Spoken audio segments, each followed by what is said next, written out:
नमस्कार, मैं प्रगति अग्रवाल स्वागत करती हूं आपका राष्ट्रीय जगत विजन में। बिलासपुर जिले समेत पूरे राज्य के स्वामी आत्मानंद स्कूल में गुणवत्ताहीन फर्नीचर की सप्लाई करने वाले ठेकेदार को शिक्षा विभाग के अफसरों द्वारा बचाने का प्रयास किया जा रहा है। फर्नीचर में गड़बड़ी की पुष्टि होने के बावजूद अब तक कोई कार्रवाई नहीं की गई है। राष्ट्रीय जगत विजन की 22वीं कड़ी दास्तान दस्तावेज में देखिए कि पूरे राज्य में लगभग 800 करोड़ रुपए का घोटाला सामने आया है, जिसकी जांच सिर्फ कागजों में की जा रही है। बेहतरी का सपना कौन नहीं देखता, कौन नहीं चाहता बेहतरी उनके हिस्से आए। क्या बेहतरी ऐसे आती है या ऐसे? ये छत्तीसगढ़ है साहब, यहाँ भी नन्हे नन्हे आंखों में बेहतर कल के सपने पलते हैं। सूरज अरमानों का निकलेगा, अभाव का लोहा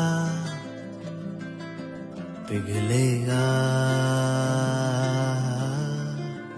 आत्मानंद के इस आंगन से ज्ञान का सूरज निकलेगा। कंकर कंकर पत्थर पत्थर ईंटें ईंटें जुटाई है, तब जाके बेहतर कल की उम्मीदें रंग लाई है। मुख्यमंत्री भूपेश बघेल ने एक स्वप्न देखा था समाज के उस वंचित तबके के लिए जिनका बच्चा अंग्रेजी मीडियम के बच्चों को देखकर उन जैसा बनना चाहता है, उसी तरह के शानदार स्कूल में पढ़ना चाहता है। हमने अभाव को हारते देखा है। हमने देखा है एक साधारण व्यवस्था को असाधारण बनते हुए। हमने देखा है मौजूदा संसाधन से एक स्कूल को किसी भी महंगे स्कूल के समकक्ष खड़ा होते। हम देख रहे हैं एक एक ईंट पर सपनों को खड़ा होते हुए। हम देख रहे हैं उम्मीदों के स्वरूप को बड़ा होते हुए। हम महसूस कर रहे हैं एक पूरी व्यवस्था में परिवर्तन को। सपनों को पलने दो, नन्हे कदमों को चलने दो, उम्मीदों के पंख लगा के आसमां छू लेने दो। दीवारें, फर्श, मैदान, लाइब्रेरी, लॉन ही नहीं चमक रहे, छत्तीसगढ़ का पूरा भविष्य रोशनी बिखेरने तैयार है। संस्कार धानी राजनंद गांव में शुरुआत हो रही है 9 आत्मानंद स्कूलों की। राजनंद गांव में तय समय में बेहतर निर्माण, अत्याधुनिक सुविधाओं से गुणवत्तापूर्ण शिक्षा मिलने जा रही है। बदलाव केवल व्यवस्था में हो तो कोई बात नहीं, बदलाव धरातल पर असर दिखाए तो कोई बात है। राजनंद गांव बन रहा है इस बदलाव का साक्षी।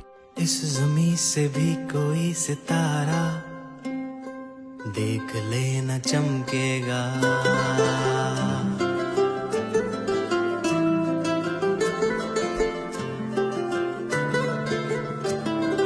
इस चमन से भी कई गुल खिलकर देख लेना महकेगा।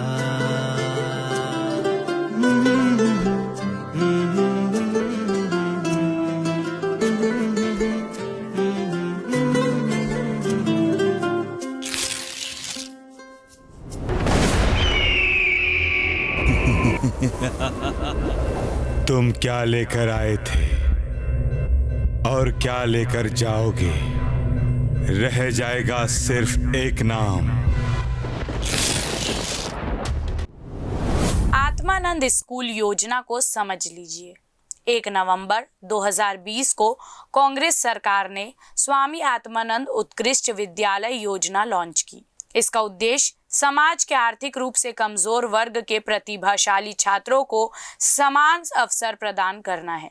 इन्हें अंग्रेजी और हिंदी मीडियम में शिक्षा मुहैया करवाना है। आज दिनांक तक 751 स्कूल संचालित हैं। इनमें इंफ्रास्ट्रक्चर, अत्याधुनिक library, computer lab, science lab स्थापित की गई है। आर.डी. तिवारी, बी.पी. पुजारी व शहीद स्मारक स्कूल फर्स्ट फेज में खुले। सिर्फ इनका फर्नीचर कलरफुल है। स्वामी आत्मानंद स्कूलों में गुणवत्ताहीन फर्नीचर और अन्य सामग्री सप्लाई का मामला सामने आया है। हम बात कर रहे हैं बिलासपुर जिले समेत पूरे राज्य के स्वामी आत्मानंद स्कूलों में गुणवत्ताहीन फर्नीचर सप्लाई करने वाला ठेकेदार को शिक्षा विभाग के अफसरों के द्वारा बचाने का प्रयास किया जा रहा है। फर्नीचर में गड़बड़ी की पुष्टि होने के बावजूद अब तक कोई कार्रवाई नहीं की गई है। राष्ट्रीय जगत विजन के पास कुछ दस्तावेज हाथ लगे हैं, जिसमें बिलासपुर जिले के स्वामी आत्मानंद स्कूलों में गुणवत्ताहीन फर्नीचर सप्लाई और अन्य उपकरण खरीदी मामले में कलेक्टर अवनीश शरण को संज्ञान में लेना पड़ा। उन्होंने फर्नीचर सप्लाई में सुधार नहीं करने पर ठेकेदार के खिलाफ थाने में अपराध दर्ज करने के निर्देश तक दिए हैं। दूसरी ओर शिक्षा विभाग स्कूल के जिम्मेदार अफसर अभी भी ठेकेदार का नाम तक सार्वजनिक नहीं कर रहे हैं। 4 साल पहले स्कूल शिक्षा विभाग ने करीब 4 करोड़ रुपए के फर्नीचर स्वामी आत्मानंद अंग्रेजी माध्यम के स्कूलों में उपलब्ध करवाने वर्क ऑर्डर जारी किया था। अफसरों ने निजी ठेकेदार के जरिए सभी स्कूलों में फर्नीचर सप्लाई करवाया था। कुछ दिनों बाद फर्नीचर खराब होने लगे, उपयोग करने लायक भी नहीं रहा। इसकी शिकायत शिक्षा विभाग के अफसरों से लेकर सरकार को की गई। मामले को गंभीरता से लेते हुए तत्कालीन जिला शिक्षा अधिकारी ने जांच के आदेश दिए थे, लेकिन अभी तक दोषी ठेकेदार के खिलाफ कोई कार्रवाई नहीं किया गया। आत्मानंद स्कूलों में फर्नीचर, कुर्सी, अलमारी के अलावा अन्य जो सामग्री क्रय की गई है वह गुणवत्ताहीन है। उस समय जिले में 25 अंग्रेजी और हिंदी माध्यम स्कूल खोले गए थे। सबसे पहले शहर के लाजपत राय स्कूल, शेख गफ्फार और मंगला स्कूल में अंग्रेजी माध्यम स्कूल का संचालन किया गया। इसके बाद कोटा, चकरभाटा, तखतपुर और मस्तूरी में भी स्कूल शुरू किया गया। 25 नवंबर को कोटा, तखतपुर, शेख गफ्फार स्कूल, लाला लाजपत राय, मंगला, चकरभाटा सहित अन्य स्कूल के प्राचार्यों ने जिला शिक्षा अधिकारी शिकायत करते हुए कहा कि फर्म द्वारा स्कूलों में सामान सप्लाई करने की सूची दी गई है। इसमें कई सामान स्कूल में आया ही नहीं है। आत्मानंद स्कूलों में सामान सप्लाई कितने करोड़ की हुई है, इसकी जानकारी देने के लिए अधिकारी पीछे हट रहे हैं। इस मामले में डीईओ और आत्मानंद स्कूल के प्रभारी से जानकारी मांगी थी, जो जानकारी देने से इनकार कर दिए। आत्मानंद स्कूलों में क्रय किए गए सामान 3 माह में ही खराब होने लगे थे। इससे सामानों की गुणवत्ता पर सवाल उठने लगे। ज्यादातर सामान जर्जर हो गए। इसके बावजूद प्रशासन द्वारा इस ओर ध्यान नहीं दिया गया। गुणवत्ताहीन फर्नीचर खरीदने के कारण सब टूटने लगे। इसके अलावा सामानों के बिल में भारी अंतर सामने आया था। इसके बावजूद विभाग के जिम्मेदार अफसरों ने दोषी ठेकेदार के खिलाफ कोई कार्रवाई नहीं की।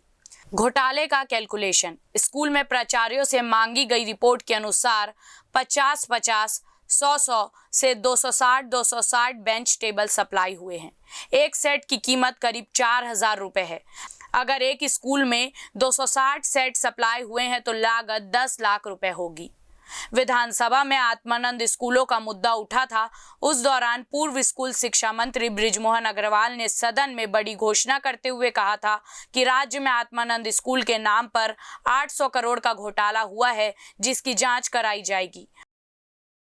देखिए, स्वामी आत्मानंद जी हमारे प्रदेश के ही नहीं, पूरे देश के बहुत ही सम्माननीय पूजनीय रहे हैं और उनके नाम से जो स्कूलें खोली गई, उन स्कूलों में बच्चों के भविष्य बनाने की बजाय बच्चों के भविष्य को परेशानी में डाल दिया गया और उनको शिक्षा विभाग से अलग कर कलेक्टर के अंडर में दे दिया गया और वहाँ पर अव्यवस्थाएं ज़्यादा हैं और इसलिए हमने तय किया है कि अब स्वामी आत्मानंद स्कूलों की जो कलेक्टर की अध्यक्षता में समितियाँ बनी थी, उन सभी समितियों को समाप्त कर स्वामी आत्मानंद स्कूलों का संचालन भी शिक्षा विभाग करेगा। इस प्रकार का हमने निर्णय लिया है और स्वामी आत्मानंद स्कूल जो पुराने महापुरुषों के नाम से थी, तो स्वामी आत्मानंद जी के पहले उन पुराने महापुरुषों का नाम उसमें जोड़ दिया जाएगा और अगर कोई अनियमितता की शिकायतें प्राप्त होती हैं तो निश्चित रूप से उसकी जांच करवाई जाएगी। देखिए, जहाँ जहाँ पर शिकायतें प्राप्त होगी निश्चित रूप से उसकी जांच करेंगे।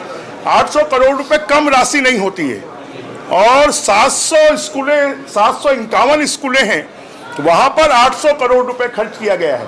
और जैसा कि अजय चंद्राकर जी ने कहा कि 4.5 करोड़ रुपए आरडी तिवारी स्कूल में खर्च किया गया पुरानी बिल्डिंग में। 4.5 करोड़ में तो नई बिल्डिंग बन सकती थी और इसलिए हड़बड़ी में पैसों का दुरुपयोग कर और शिक्षा के संस्थानों में जो काम किया गया निश्चित रूप से वो औचित्यपूर्ण। पूर्व मंत्री ने यह भी कहा था, आत्मानंद स्कूल के नाम पर भारी गड़बड़ी हुई है, सरकार विचार कर रही है। बहरहाल भाजपा सरकार को 1 साल हो गया, मगर आत्मानंद स्कूल के नाम पर हुई भारी गड़बड़ी में जांच अब तक नहीं हुई। आखिर किसके संरक्षण में ये दागी ठेकेदार फल फूल रहे हैं? इस खबर से जुड़ी और भी कई खुलासे होने बाकी हैं, जो हम आपको अपनी अगली कड़ी में बताएंगे। तब तक के लिए देखते रहिए राष्ट्र जगत विजन न्यूज। चैनल को लाइक करें, सब्सक्राइब करें, शेयर करें। नोटिफिकेशन के लिए बेल आइकन दबाना ना भूलें। नमस्कार।